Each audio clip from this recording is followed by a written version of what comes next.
welcoming us right off the ship. Beautiful dancers and musicians.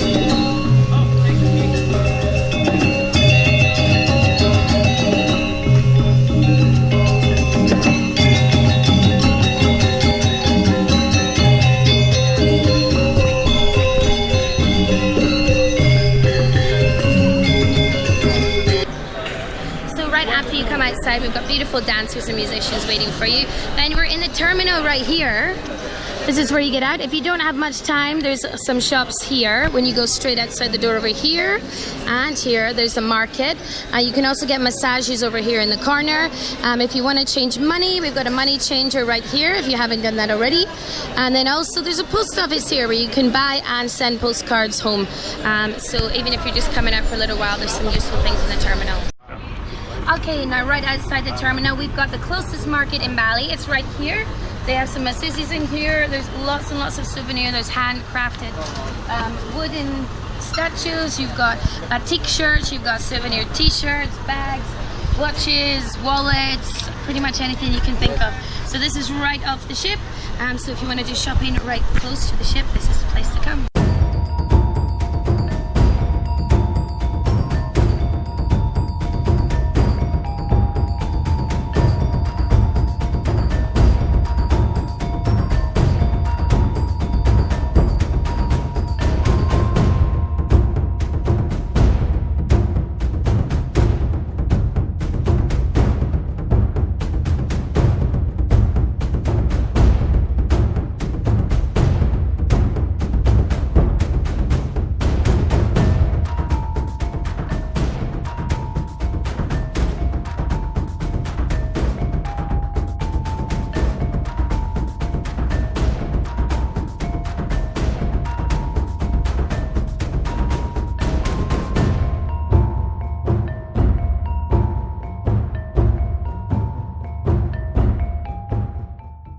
So our first stop today in Bali is we're going to see how the wonderful batik shirts and materials are made. So we're at Bali Bidadari Batik, and this is in the Denpasar area on the way up to Ubud. And so we're going to go and see how this beautiful fabric is made. So inside, this is how the batik is actually made. We've got the ladies making it. You can see the different stages of the process. So it starts off with the cloth, and the lady here is painting it on. We're painting wax on here, and she's painting all the designs by hand. Everything is done by hand, so it's artisanal process. And so we start with the wax, and then we'll go into more detail over here. That's what this lady's doing here. More and more detail is added.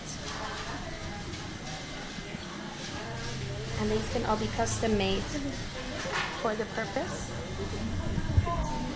And then they will be put through a dyeing process to add other colors on after this. So it's a very specific handmade process. It takes a long time, and there's beautiful results. So we can see the looms over here for the different types of batik shirts, and there's different levels of the amount of work that gets put into it.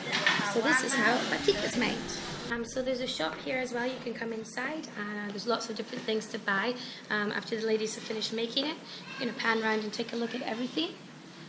There's lots of different things that are made with batik. There's tablecloths, there's shorts, there's the famous shirts, which are lovely. There's dresses here for the ladies, bed covers, all sorts of things.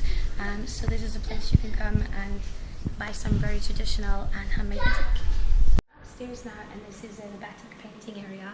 There's lots of beautiful paintings of different symbols that mean a lot to the Hindu religion in Bali. Also there's dragons, there's flowers, paintings of nature, and also this one which shows the Tirta Temple, which is beautiful, and we're going to buy it for our house.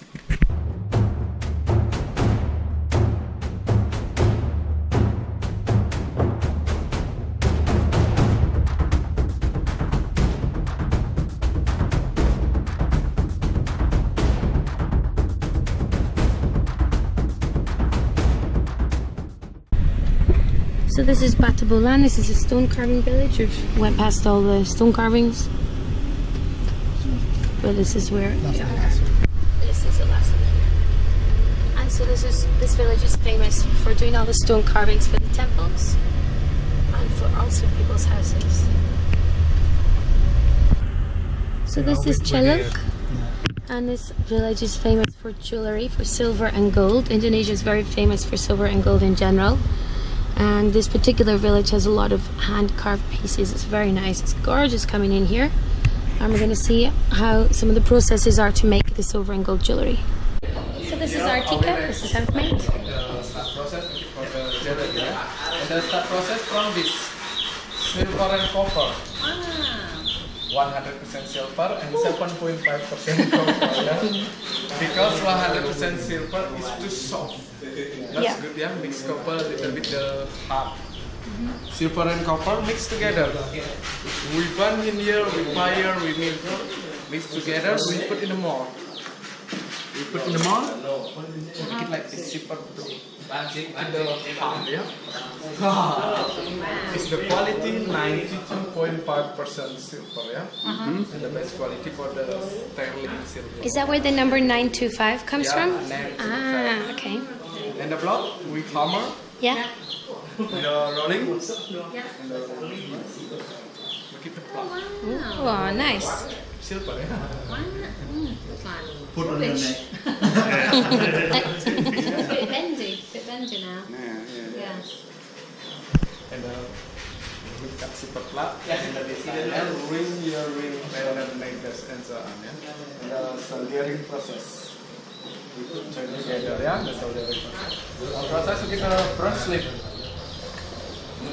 Bracelet, yeah. Oh, wow. Ah, so it puts it over it. Yeah.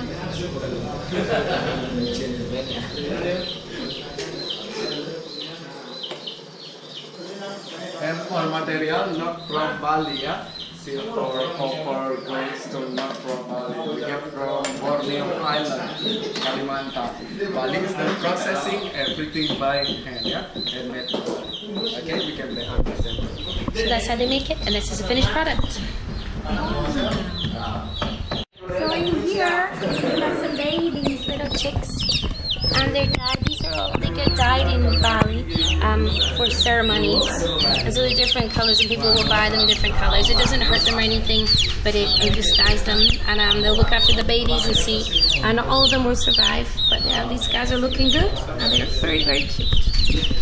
And this is a traditional Bali pendant design that my mother-in-law Pam just bought. It's very nice little souvenir. You can get lots of them from back here inside. We're in Celuk village, and this is inside our tika, the gold and silver jewelry place. And this is some of the things they have. They have a lot of very nice jewelry. There's earrings, necklaces, rings, bracelets. Everything's handmade in Bali, and there's lots of traditional Bali designs as well. And we have things like pendants. And so this is the gateway on the way in. Very pretty, very ornate Bali design with the dragon as well. So it's a nice place to come and check out the jewelry. So this is Mas Village, the wood carving one, as I said. And a lot of traditional wood carving is done and sold here. Big woods anymore. Yeah, just all come from Java.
Okay, now we're at the holy springs of Tirta Empul. This is one of Bali's most famous, most sacred temples, and it's in regular use by the locals, as we're going to see today. Now, at the moment, we're very lucky because every 6 months there's a large ceremony and celebration, which is actually happening this week. And so this is why we're seeing a lot of people dressed up with the white shirts and the yellow sarongs. We're going to go in and check out this very famous Hindu temple. This is Tirta Empul. So you get your tickets over here. It's 15,000 rupiah to go in, just over $1. You must have your shoulders covered and your knees covered.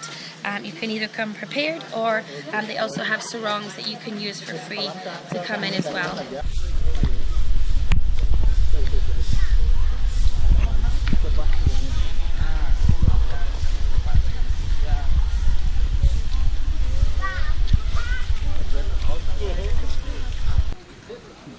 So if you don't have a sarong or a long skirt or trousers on, you can come to the sarong counter like this. So a little bit information about this temple. So this temple is built in 960 AD. Oh. It's quite old, yeah. So during on that time in Bali, it's still led by the king. So the society or the community still controlled by the king. And then by the time, since this country changed to the republic, the kings, they don't have any power to control the community, but the community still have to put like a big respect to the royal family. So we're going to do the ritual cleansing here in Tirta Empul, and to do that you have to be wearing the correct things. So what you do is, over here you can rent a sarong. It has to be a special one that you use to go in the water. It's 10,000 rupiah, just less than $1, to do so. And so you wear the green sarong, and then you have the red sash over the top of it, and this is ceremonially what you have to wear.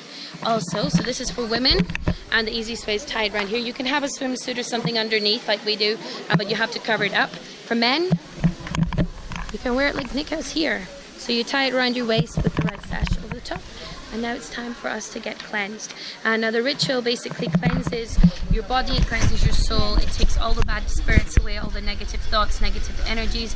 If you're having any troubles like nightmares, it's supposed to cleanse everything away. So we're going to go do the ritual. Yeah, this is a ritual, right? Before we get into the water,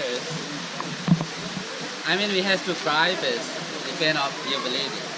Whatever you believe in, your religion is okay, you can try here. Why we should try? Because we have to respect it. This is a ritual, right? When you try, that means you're asking to a permission, you won't get a blessing, right? So tell your name, nationality. So the last one, when you try, you make it with whatever you wish. So we have special place to try it. So after you try it, you get into the water.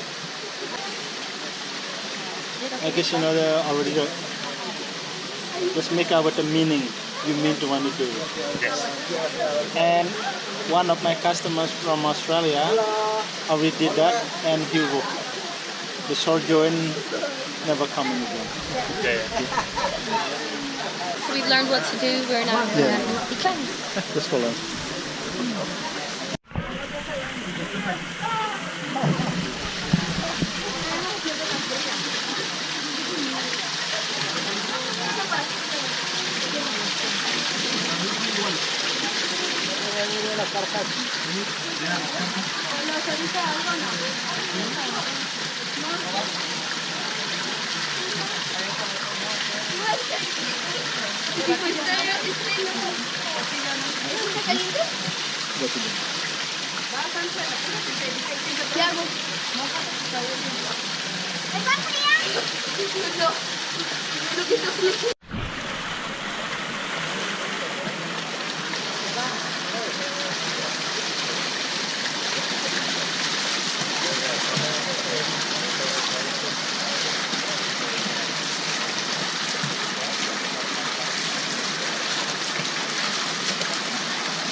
done the complete ritual. There's 3 different pools. The first one, you bathe under the first 10 of them. You missed 11 and 12. Here, these ones are for funeral proceedings, and then you go into the 13th one. Then we go over to the second pool, and the second one's all about karma. The first area is all about cleansing your spirit, cleansing your soul, and so as you go through them, you have to wash your face 3 times, and then you drink the water, spit it out in all of these, and then you duck your head under the water for as much time as you want, and think about it all. You concentrate on it while you're doing it. Then we go into the second pool. It's directly about, the first one is about getting rid of bad words, any bad things you've said to anyone, bad intent in your words. The second one is about bad actions, to cleanse yourself of doing bad things or anything bad towards anyone. And the third pool over at the end is the one, the holy water is the first one that you come to. You can use all 6 of them, you go from right to left, and when you come to the final one, that's the one you concentrate on the most. And when you drink the water there, you don't spit it out, you actually drink it. You don't have to be, this is a Hindu temple, you don't have to be Hindu to take part in the ritual. You just have to go in respecting everyone's beliefs here and respecting what you're going into, and going into it with an attitude of that you're cleansing.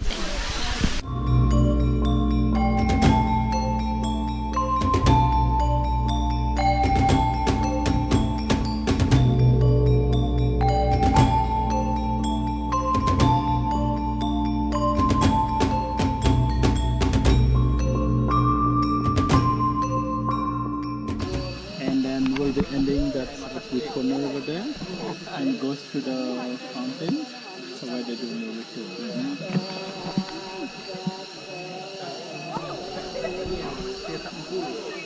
So this is the main temple where most of the praying happens. Going in now.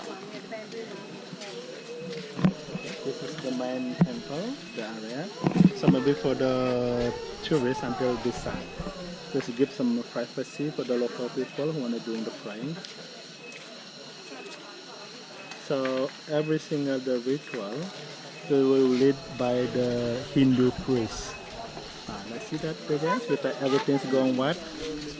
Beside the what's called the small shrine. Yes, that one. That's the Hindu priest.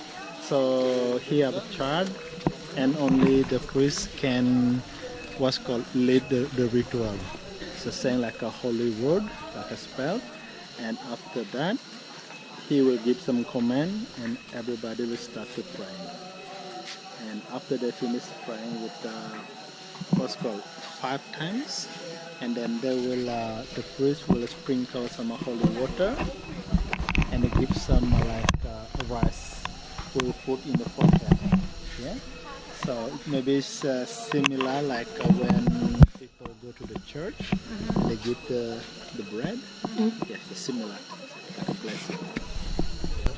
And so this is also the palace where the king used to live. And it's beautiful. So this is what's left of it now. We've got the statues here, and up here we've got steps that go up here. And right behind here, this is Made's village, our guide. This is where he's from, and he used to bring his laundry down to just over here. And wash his laundry in the water here, and bring his wet laundry home and dry it up to hang out to dry, and didn't use a washing machine for quite a lot of years. This is absolutely beautiful palace and shrine of Tirta Empul.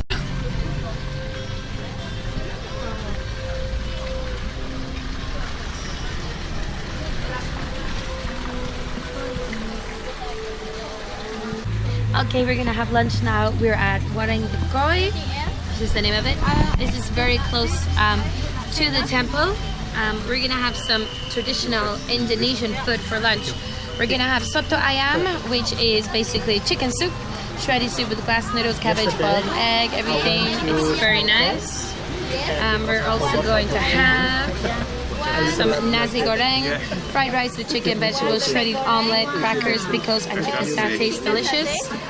And then the parents are having some satay campur, which is barbecue chicken with chili sauce, peanut sauce, and steamed rice. And Nick and I are also having bebek goreng, the crispy duck, which is a specialty of Bali as well. The crispy duck with steamed rice and vegetables. And we're going to have a delicious lunch with some bintang, local beer. Alright, so it's lunchtime. We're having some delicious Indonesian food right here. We've got some nasi goreng, which means fried rice, with chicken satay, and we've got shredded omelette and prawn crackers and some peanut sauce and a little bit more spicy.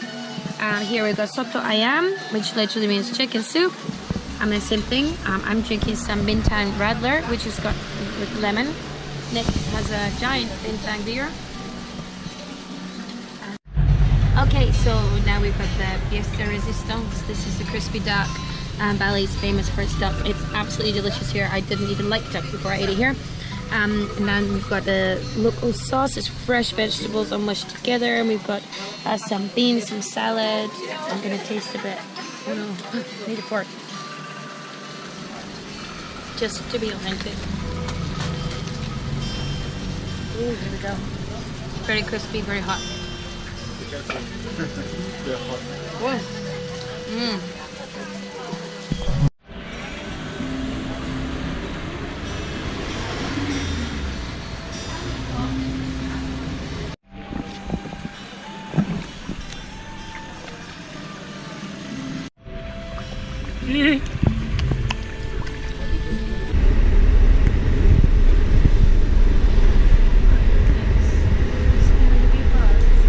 Yes, there can be like a one village.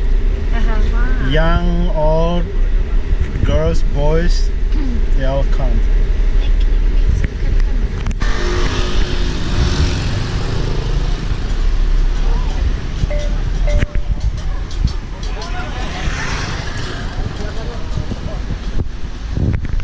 The temple, are those still the temple we went to, the Holy Spring Water Temple? Still there. So these bottles, this is gasoline. This is what all the little mopeds use.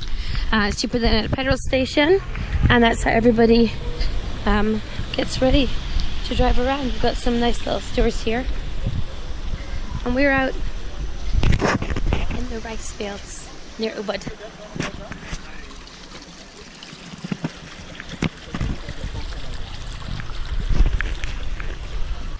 So when you eat rice, this is where it actually comes from. It's harvested here. Each of these have 1 grain of rice each in them. So imagine the work that goes into every plate of rice that you eat. It's quite a lot. So in rice production, we now have some genetically modified rice. These are the genetically modified ones. They grow very quickly. They're ready in 6 months. These are the original crops, and there's no rice inside them yet, and these are 10 months old. So they take 10 months versus 6 months, trying to speed up the whole process. So the noise is a local wood carver getting everything ready, chopping up the wood with the chainsaw, getting smaller, and eventually it will be carvings in a shop like this.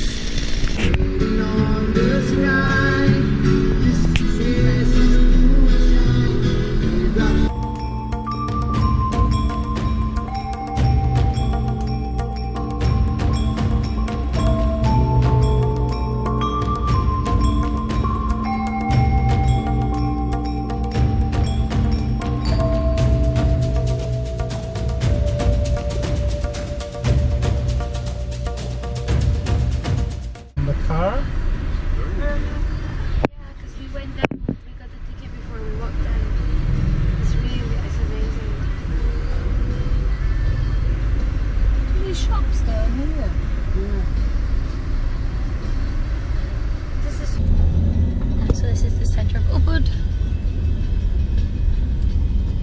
We've got some art market stores, lots of restaurants, bars, handcrafts, clothes.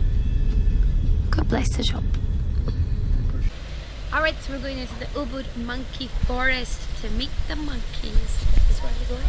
I get your ticket.